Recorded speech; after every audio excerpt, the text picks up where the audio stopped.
Hola a todos y bienvenidos al segundo capítulo del podcast en el que estamos celebrando o recordando el 20 aniversario del hundimiento del Prestige y de sus consecuencias legales. Hoy, en este segundo episodio, tenemos a Javier Portales. Javier es socio del despacho Albors, Galeano y Portales, que es, como ya sabéis, junto con la Universidad Carlos III, patrocinador de este podcast. Javier, buenos días. Bueno, antes de nada, Juan Pablo, os agradezco mucho, ¿vale? Especialmente a ti y a la Universidad Carlos III por permitirme participar en este podcast tan interesante, ¿no? Y sobre un tema que vuelve a ser actual como consecuencia de su 20 aniversario. Un placer que seas tú la segunda persona que va a hablar en este podcast, en el que vamos a tratar cuál es el recorrido jurisprudencial de las sentencias españolas que pues, se han dado en el asunto del Prestige. Y mi primera pregunta es,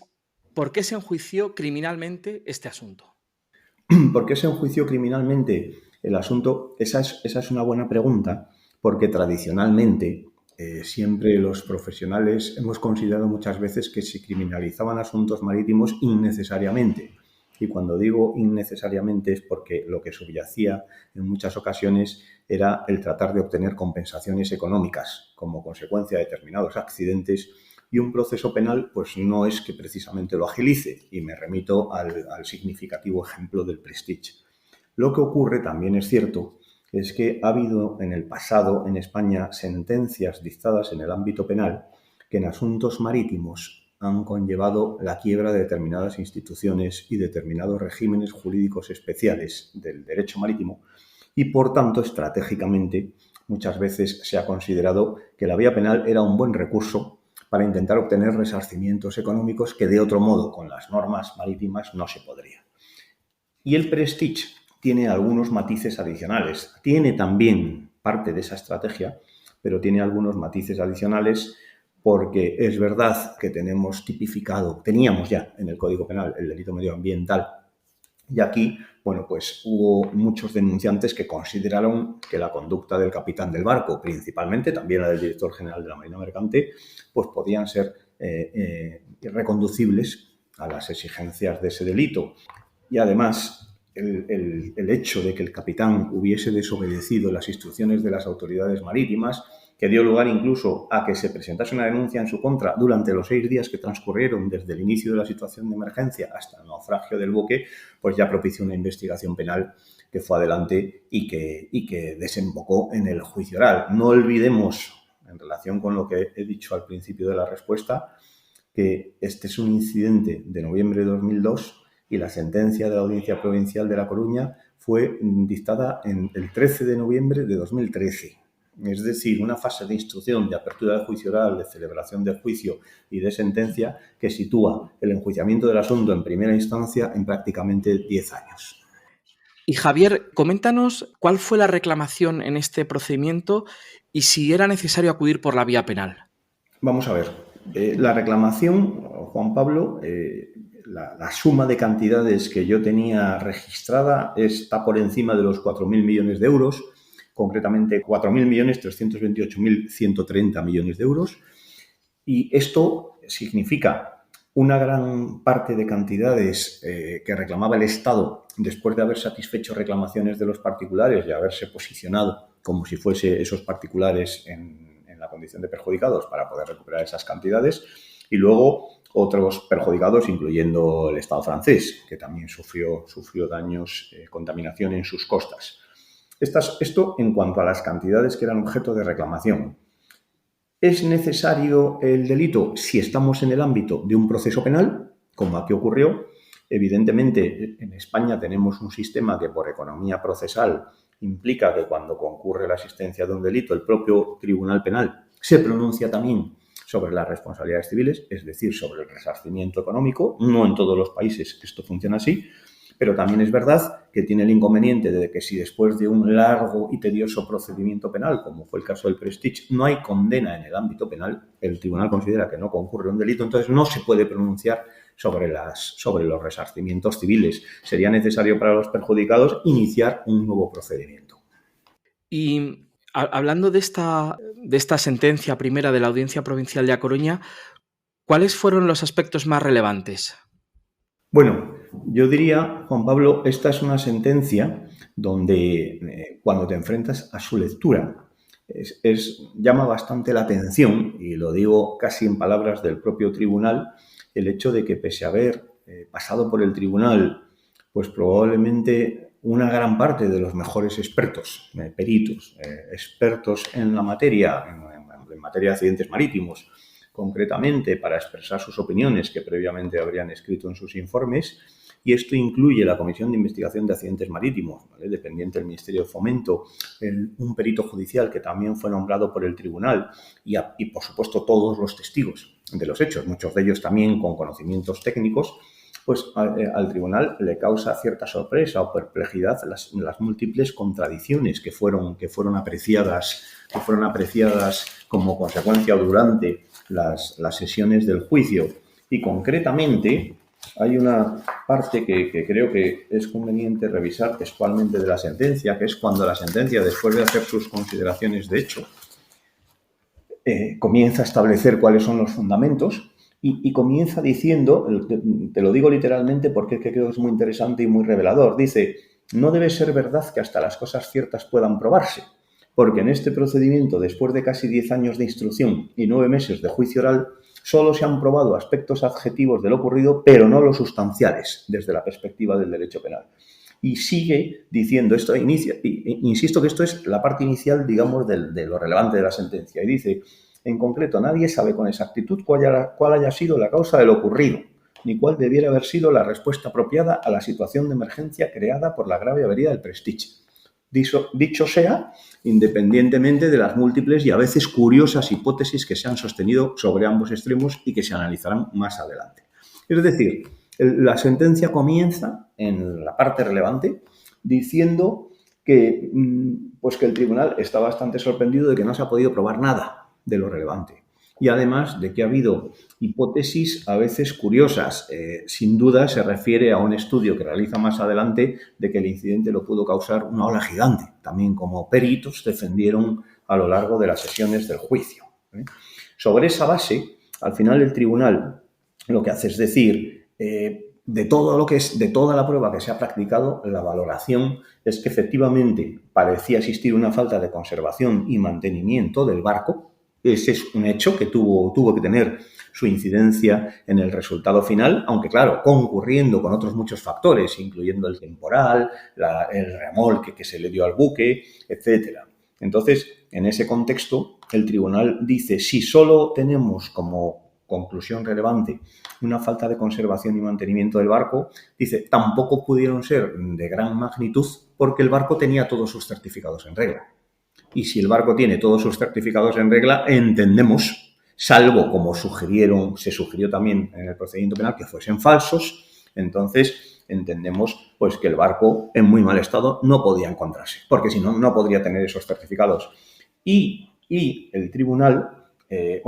y aquí hago un inciso, actualmente en la Ley de Navegación Marítima que entró en vigor que se publicó en el año 2014, la Ley de Navegación Marítima destaca esta idea del tribunal o insiste en un precepto legal al decir que un barco con todos sus certificados en regla o se le presume legalmente en buen estado. ¿Vale? O sea que no es desacertada, digamos, la reflexión que hacía el tribunal. Y lo que sugería el propio tribunal también es que esa condición, además del barco, no es exigible su conocimiento al capitán, porque el capitán tiene los conocimientos que tiene, pero en el aspecto técnico, pues sus conocimientos son limitados. Sin embargo, la sociedad clasificadora, que era la que había emitido también el certificado de clasificación del barco, digo también porque es uno de los certificados relevantes, ¿vale?, de los que lleva un barco, y esa sociedad de clasificación sí que podía haber tenido un conocimiento técnico. No me voy a desviar aquí la respuesta a la pregunta, pero sabemos que a la sociedad de clasificación se le persiguió también en los Estados Unidos sin éxito. Uh-huh. Y en este primer escenario jurídico aparecieron varios sujetos importantes. Uno era, y ahora te preguntaré sobre el capitán del buque, pero también estaba el director general de Marina Mercante. Y mi pregunta va encaminada a este último sujeto. ¿Qué pasó con el director general de Marina Mercante y cuál fue el resultado? Sí, bueno, en relación con la respuesta que te estaba dando a la pregunta anterior, efectivamente las reflexiones que te hacía fueron las que llevaron al tribunal a considerar que no se le podía imputar al capitán el delito de medio ambiente, que era el delito relevante por el que se le perseguía, el delito relevante o el más relevante por el que se le perseguía. Al director general de la Marina Mercante también se le trataba de imputar el mismo delito como consecuencia de sus decisiones, pero evidentemente el enfoque para revisar si su conducta encajaba o no encajaba en el tipo penal era distinto. Y aquí lo que estudia con detenimiento el tribunal es si las decisiones que tomó el director general de Marina Mercante fueron las decisiones correctas en el contexto al que se tuvo que enfrentar, porque no dejaba de ser una situación de emergencia. Y yo aquí también considero que es muy relevante, porque ilustra más que probablemente la forma en que yo pueda decirlo, que la sentencia, en su página 42, para localizarlo con mayor facilidad, estudiando la conducta del director general de la Marina Mercante, decía: hay dos afirmaciones contrapuestas. De un lado se dice que la decisión de alejar el barco, que fue la que inicialmente tomó, era la única decisión lógica y técnicamente viable que reduciría los perjuicios y coste de manera drástica, y de otra se sostiene que esa decisión era técnicamente arriesgada e inviable y que sería ilegal el refugio en las condiciones en que se hallaba el Prestige, bien por afectar a espacios naturales protegidos o bien por afectar de modo directo a poblaciones que verían sumamente alterada su economía y sus condiciones de vida. El tribunal completa esta reflexión con otra que hace posteriormente en la página 48 de su sentencia, cuando dice: quien adopta una decisión técnica en una situación de emergencia debidamente asesorado, dentro de lo posible, no puede ser incriminado como una persona imprudente, aun cuando el resultado de esa decisión no sea el esperado o se demuestre después su desacierto, que dice no es el caso.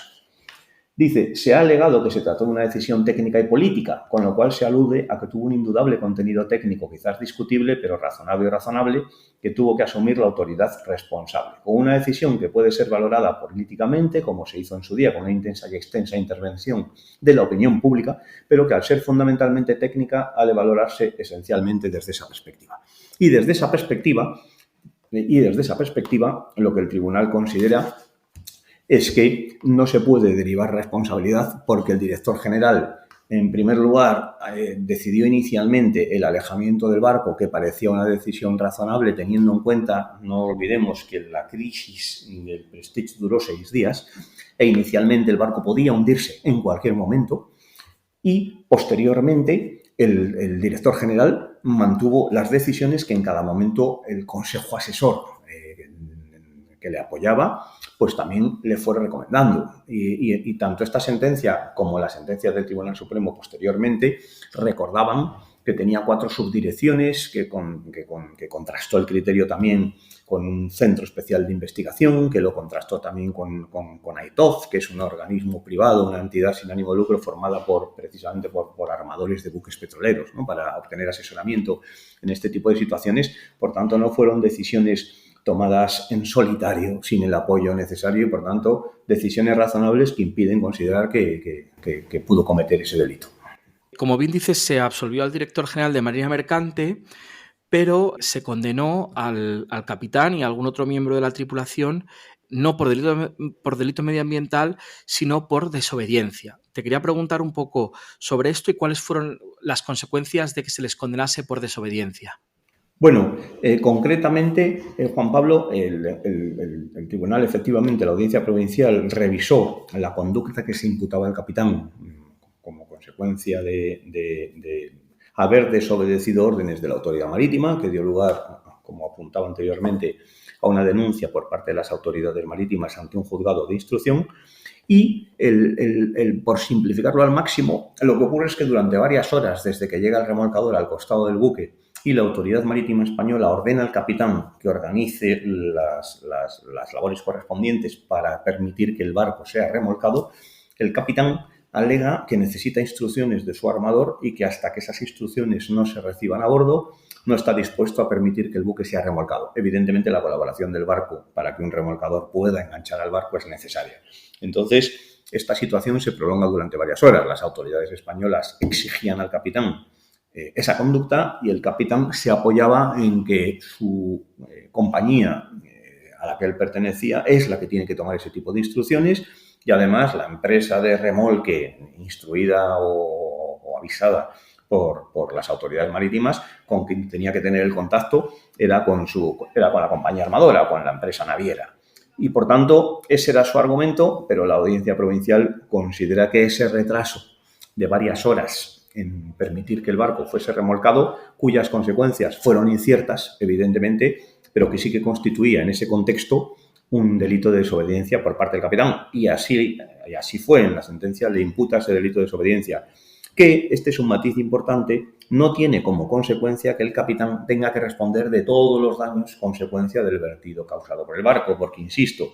la consecuencia del delito de desobediencia es incierta. ¿Qué trascendencia tuvo en el naufragio del buque? Esas horas de retraso en el cumplimiento de esa obligación, pues tiene un resultado incierto y, por tanto, impide que la consecuencia económica sea el resarcimiento de todos los daños. Y acabando esta primera etapa judicial en la sentencia provincial de A Coruña, ¿cuál es tu valoración general de la sentencia, de los aspectos jurídicos más relevantes de la sentencia y del fallo? Bueno, yo te diría que me parece que es una sentencia coherente con lo que expresa el tribunal. Evidentemente, hay que vivir todas las sesiones del juicio, tener el conocimiento que tiene la Audiencia Provincial de La Coruña también sobre cuestiones marítimas y presenciar cómo destacan las enormes contradicciones entre todas las pruebas periciales de numerosos expertos, incluidos organismos que se pronunciaron sobre las causas y circunstancias de este incidente. Hay que vivir eso para dar valor a la conclusión que establece el tribunal, que es si no hemos sido capaces de llegar a establecer cuáles fueron las causas y con qué incidencia que dieron lugar al naufragio del buque, claro, este tribunal se siente incapaz de establecer esas causas. Y si eso es así y estamos en el ámbito penal, pues evidentemente es difícil imputar un delito que exija que hay una persona que ha cometido una conducta que tiene como consecuencia el hundimiento del buque. Entonces, desde ese punto de vista, yo diría, es coherente, es técnicamente coherente con los hallazgos probatorios del tribunal. Y además, añadiría que las reflexiones que hace el tribunal después sobre la normativa marítima que sería aplicable para establecer cuál es el resarcimiento económico, que evidentemente no estableció porque no hubo condena por el delito principal, que era el medioambiental u otro delito de daños, pues esas reflexiones también eran respetuosas con las normas marítimas. Y en ese sentido esas reflexiones eran un poco en la línea de la sentencia que en su día se había dictado con ocasión del incidente de Leguía-Ansí, del mar Egeo. Es cierto que esta sentencia de la Audiencia Provincial no es la que esperaba probablemente el ciudadano, porque el ciudadano pues lo que esperaba es que se hiciese justicia material y hubiese una condena. Una condena, yo diría, casi indiscriminada, ¿no?, a los intereses del buque. Evidentemente ahí todavía no teníamos, como tenemos hoy, el delito de la sociedad, el delito de la persona jurídica, que además está actualmente tan de moda, y por tanto no era fácil, digamos, sentar en el banquillo al representante de la empresa propietaria del buque, lo cual también implicó más restricciones en las posibles, digamos, en el resultado posible de este proceso penal. Javier, pasamos ahora al Tribunal Supremo, a la sentencia del Tribunal Supremo, y llegamos a ella tras una sentencia, como hemos visto, absolutoria o absolutoria del gran delito medioambiental al capitán. Y sin embargo, lo que hace el Tribunal Supremo es condenar. ¿Es habitual este cambio de postura del Tribunal Supremo, es decir, que condene a alguien que previamente había sido absuelto? No lo es, y además hay una razón principal para ello. Primero, que estamos en el ámbito penal, donde rigen principios que protegen la posición de los procesados, de los imputados, empezando por el indubio pro reo. Pero es que además el proceso penal está configurado para que en esa primera instancia, que en este caso le correspondió a la Sala de lo Penal de la Audiencia Provincial de La Coruña, se celebre el juicio. Y estamos hablando aquí, después de una instrucción muy prolongada en el tiempo, de un juicio que tuvo muchas sesiones, que se celebró a lo largo de muchos meses. Todo eso lo presenció un órgano judicial que decidió, como ya hemos comentado, que no había bases para imputar al capitán ni al director general de la Marina Mercante el delito principal, el medioambiental o de daños que se le imputaba. Cuando eso es así, que el Tribunal Supremo en el ámbito penal convierta en una sentencia condenatoria la absolutoria del órgano inferior, es excepcional. No vamos a decir que no es posible, porque lo es, pero es excepcional. De hecho, para llegar a ese resultado, y la propia sentencia del Tribunal Supremo lo reconoce, lo pone de manifiesto casi como una cuestión introductoria, para llegar a ese resultado habría que practicar nuevas pruebas, tomar nuevas declaraciones a los procesados. Esto garantía de sus derechos, o considerar que la valoración de los hechos, que toda esa secuencia de hechos probados que declaraba la sentencia de la Audiencia Provincial de La Coruña es irracional o absurda.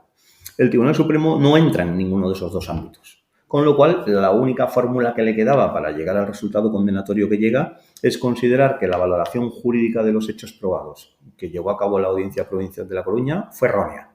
Eso sí te permite dictar una sentencia distinta, como hizo el Tribunal Supremo. Pero claro, el Tribunal Supremo dice, eso significa que no vamos a tocar los hechos probados que ha declarado la Audiencia Provincial de La Coruña. Y yo ahí me permito añadir, tras la lectura de ambas sentencias, que eso es una verdad a medias, porque el decir el Tribunal Supremo que va a respetar los hechos probados de la Audiencia Provincial significa que cuando la Audiencia Provincial declaró como hecho probado fundamental y básico, a los efectos que comentamos, que el capitán no tenía conocimiento de la condición técnica del barco, con esa reflexión respetada, el Tribunal Supremo no podría haber condenado al capitán. Y el Tribunal Supremo, para condenar al capitán, dijo que es inimaginable que no tuviese un conocimiento pleno de la situación lamentable en que se encontraba el barco, y que tomó la decisión de zarpar a pesar de ello, y que tomó la decisión de enfrentarse a un temporal a pesar de ello. Entonces, quiero decir con esto, anticipando un poco también los criterios de la sentencia del Tribunal Supremo, que, la sentencia del Tribunal Supremo ha sido excepcionalmente condenatoria, cuando lo esperable con una sentencia como la de la Audiencia Provincial, cuando lo esperable en el ámbito puramente jurídico era que hubiese sido confirmada, salvo que hubiese puesto de manifiesto alguna valoración irracional o absurda de la prueba, que yo sinceramente tampoco creo que fuese el caso. ¿Y por qué se condena en este caso? ¿Por qué el Tribunal Supremo condena al capitán por un delito medioambiental? Bueno, en primer lugar, y por situar técnicamente la respuesta, el delito medioambiental exige que se haya producido un vertido, que haya habido una infracción de normas causada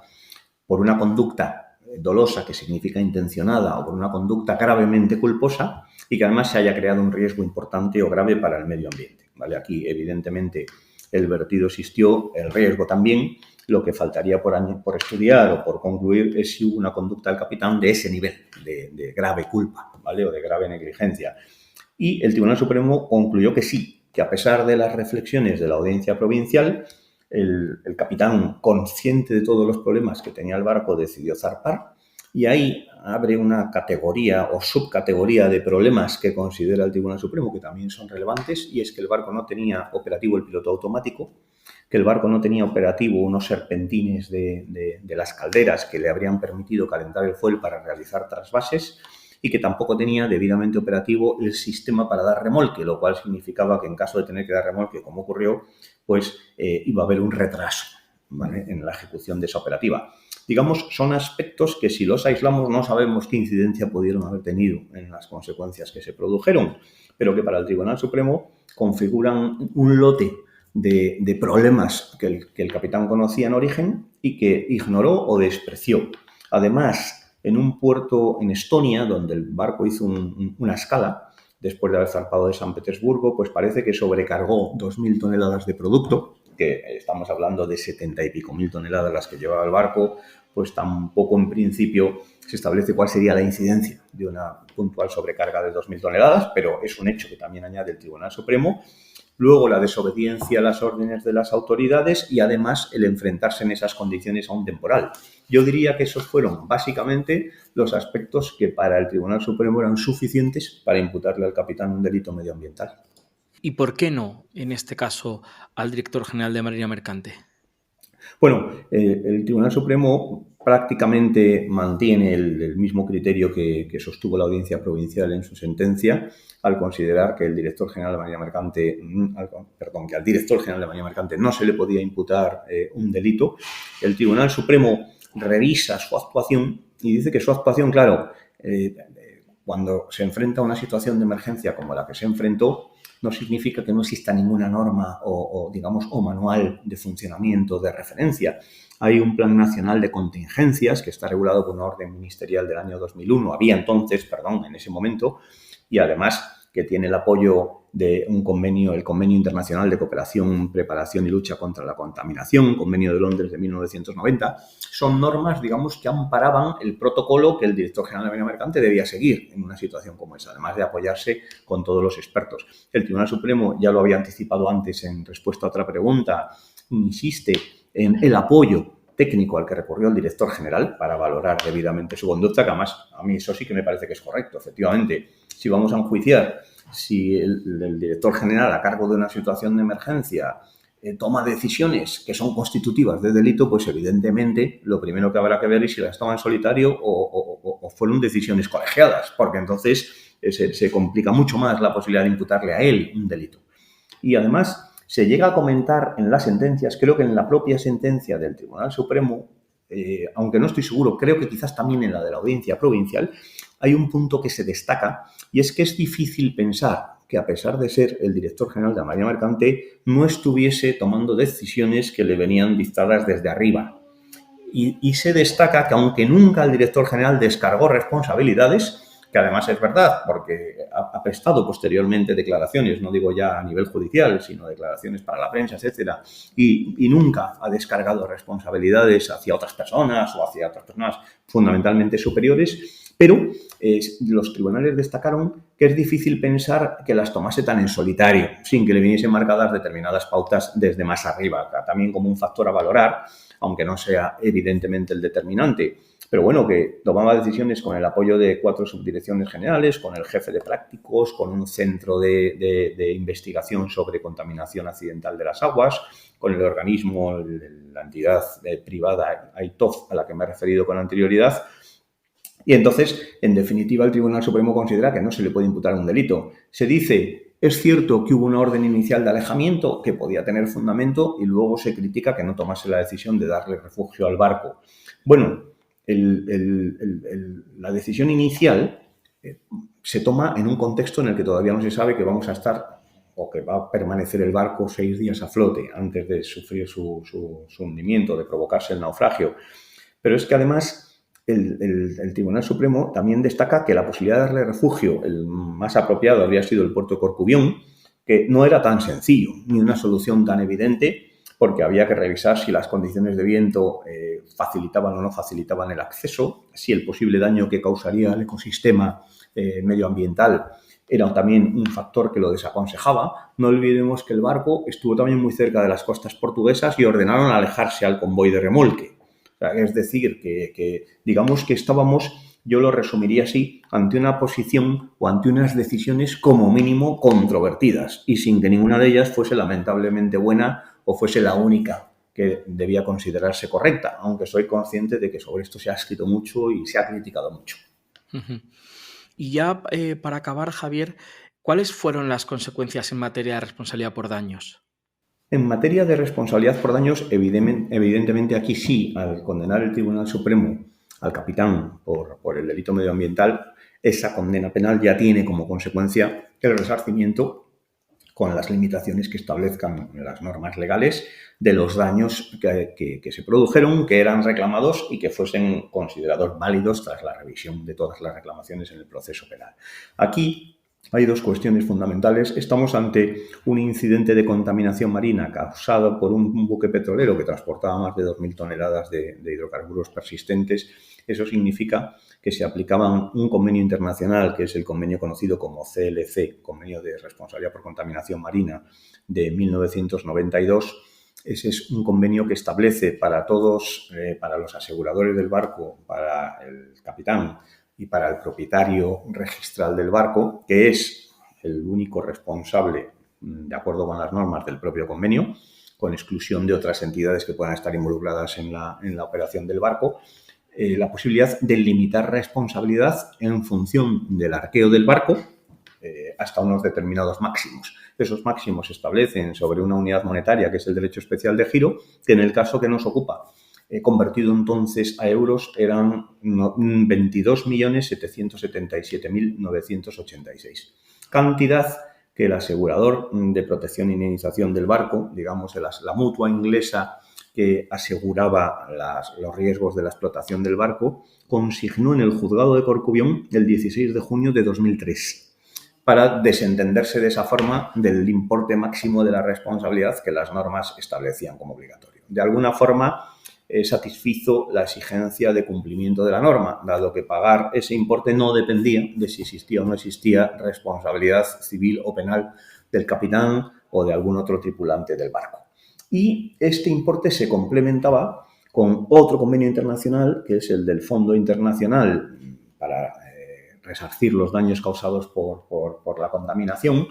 que es un organismo que también establecen unos límites superiores, una segunda capa en materia de responsabilidad en caso de contaminación, y que en este caso estaba un poco por encima de 200 millones de euros, la cantidad que finalmente correspondía.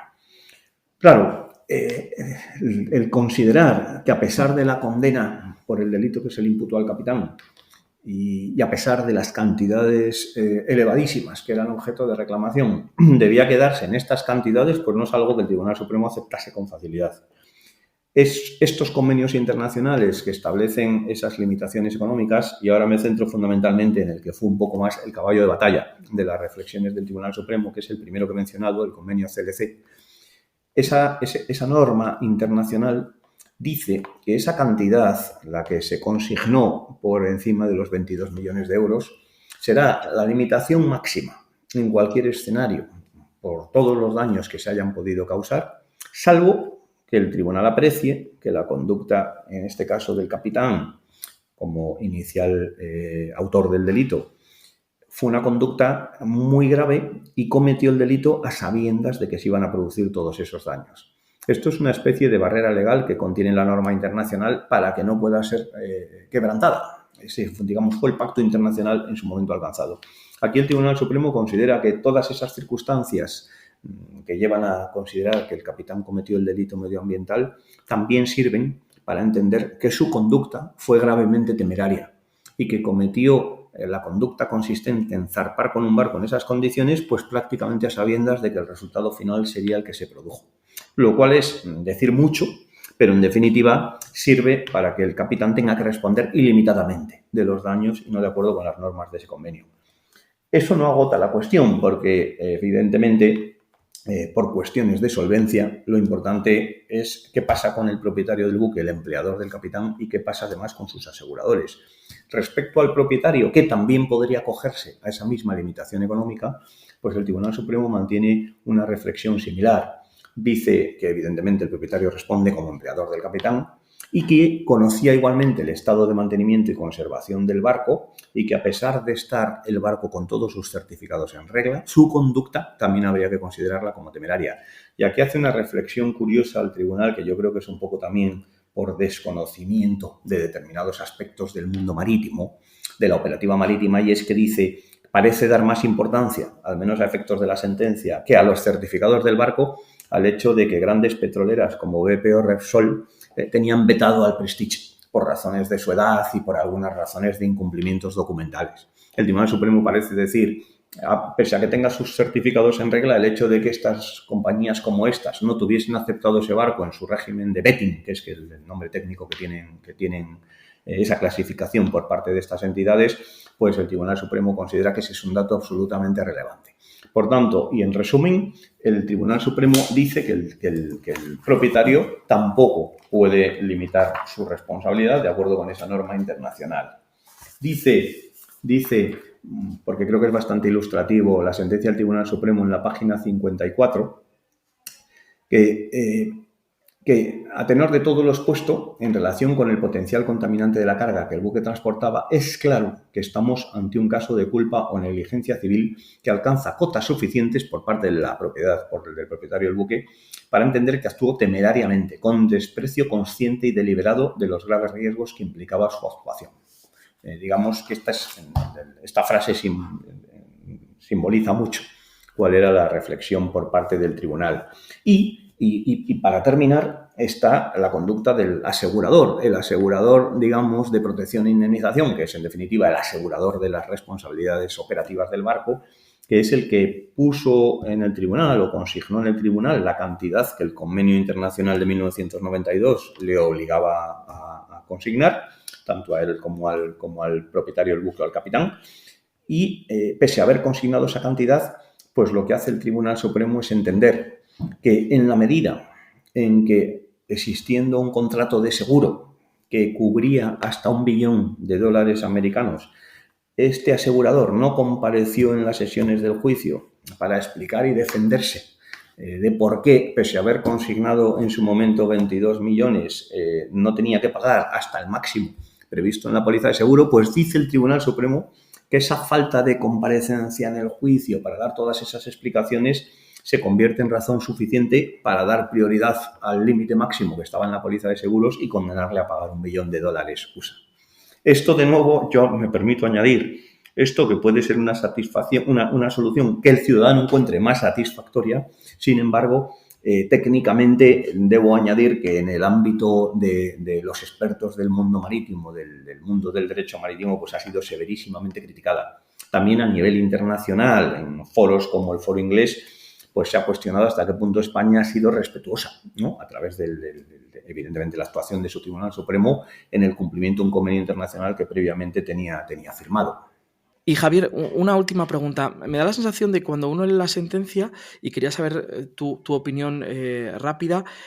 parece que el Tribunal Supremo lo que hace es que baja el concepto de dolo hasta lo máximo que puede y a la vez sube el de culpa de tal manera casi que lo iguala, ¿no? Entonces quería saber un poco cuál es tu opinión al respecto. Sí,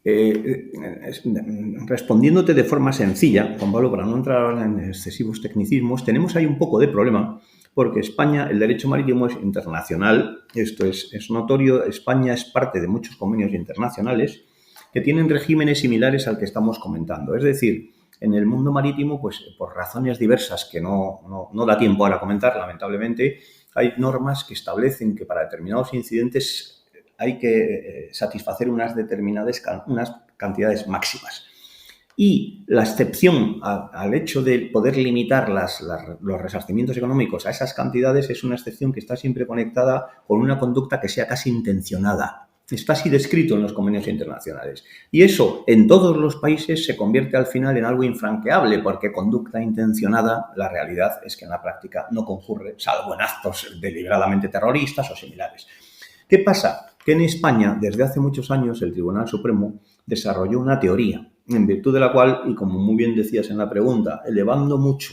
el nivel de tonalidad de una conducta culposa, pues claro, evidentemente lo elevas tanto que puedes llegar a la barrera donde está ya la conducta que es casi intencionada. Y desarrolló una jurisprudencia que dice que la culpa muy grave se equipara al dolo, es decir, se equipara casi a la conducta intencionada. Por tanto, en España existe el riesgo, y este es un buen ejemplo, de que determinadas conductas que en otros países no habrían alterado los regímenes económicos máximos previstos en las normas, en España sí se alteren, como consecuencia precisamente de esta doctrina. Pero bueno, esto es algo que está dando o ha dado incluso lugar a determinados trabajos ahora a nivel internacional en el ámbito marítimo para revisar todas estas cuestiones. Pues muchas gracias, Javier. Sí, sobre esto último que comentas, nos hablará en el último episodio del podcast Eduardo Albors. Agradecerte el que te hayas pasado por aquí. Yo creo que has hecho una descripción fabulosa de un poco de este recorrido judicial en nuestro país, así que muchas gracias. Gracias a ti, a vosotros. Y nada, y ya a los oyentes, emplazarles para el próximo capítulo, la semana siguiente, donde el profesor Manuel Alba, de la Universidad Carlos III de Madrid, nos comentará el recorrido jurisprudencial que tuvo este asunto en el extranjero.